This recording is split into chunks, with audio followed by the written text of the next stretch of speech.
بانکی ملی تاجیکستان امیدوار است تا آخر همین سال برنامه نوی قرضی صندوق بینالمللی پول برای تاجیکستان دوباره آغاز شود. جمال‌الدین نورعلیف معاون رئیس بانک ملی امروز 24 ایول در یک نشست به خبرنگاران گفت مذاکرات تاجیکستان با صندوق بینالمللی پول به خاطر شروع برنامه نوی قرضی هنوز ادامه دارد.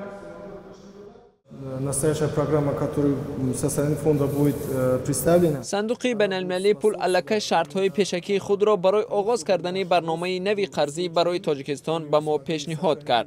ما با این سازمان همکاری‌های تنگ را به راه مانده ایم و هر هفته یک مرتبه ملاقات می‌کنیم. به گاه امروز نیز با آنها ملاقات داریم. من امیدوارم که تا آخر سال امکانیت پیدا می‌کنیم که برنامه نوی قرضی صندوق بینالمللی پول برای تاجیکستان دوباره آغاز شود. نورعلیف در ادامه افزود که از شرط‌های صندوق بین‌المللی پول جهت آغاز کردن برنامه نوی قرضی این وارد کردن تغییر لایحه‌ها به 4 قانون مربوط به نظام بانکی در تاجیکستان است. با تأکید نورعلیف لایحه تغییر لایحه‌ها به 2 قانون علاقه آماده شده در بررسی حکومت قرار دارد.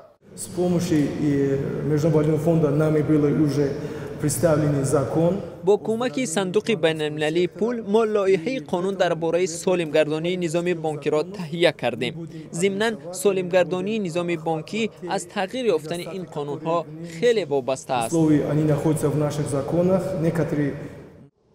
اما با گفته مسئولان بانک ملی در صورت آغاز شدن برنامه نوی قرضی صندوق بین‌المللی پول مبلغ‌های آن برای سرمایه‌گذاری بانک‌های تاجیکستان صرف نمی‌شود.